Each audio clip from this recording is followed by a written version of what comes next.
guys, luto tayo ngayon ng pang merinda. Hot cake.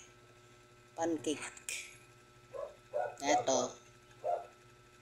Nilagyan natin ang ginawin natin ng pangluto dairy cream para malasa at masarap. Ayan. Medyo madami-dami na guys.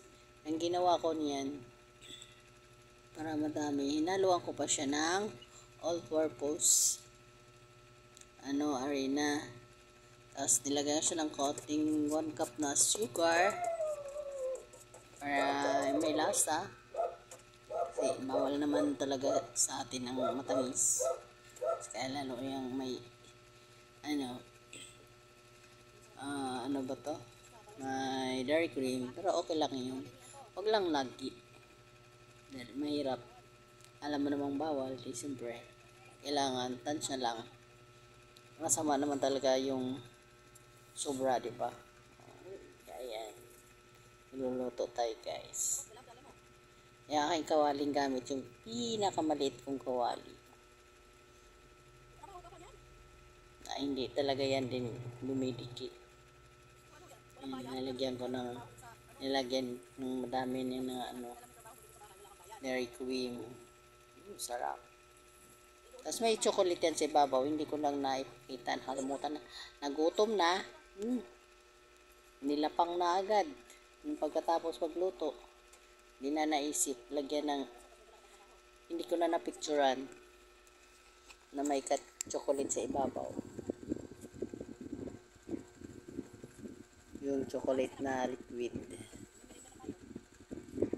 Yan, sarap ng merienda. Kasi gumagawa din ng yung mister ko sa gilid namin dahil laging bumabaha pag umuulan. Kaya parang masarap ang merienda niya dahil napagod. Kaya nagluto ako ng hot cake. Kaya guys, ayan. Tapos na ako magluto. Ayan. Last na lang yan. Last na luto ko na lang yan. Tapos yung apoy, siyempre halalay lang para hindi masunog. Hindi naman kailangan malakas ang apoy. Thank you guys sa masarap na merienda. Tapos nag-juice. Sila nag-juice. Ako kawawa. Joke lang. Lang ako, mainit tubig. Kasi makrima na yan. Tapos nag-juice ka pa na malamig. Hindi na, sila na lang magtatay. Ako, mainit tubig. Maligam-gam. Mahirap na.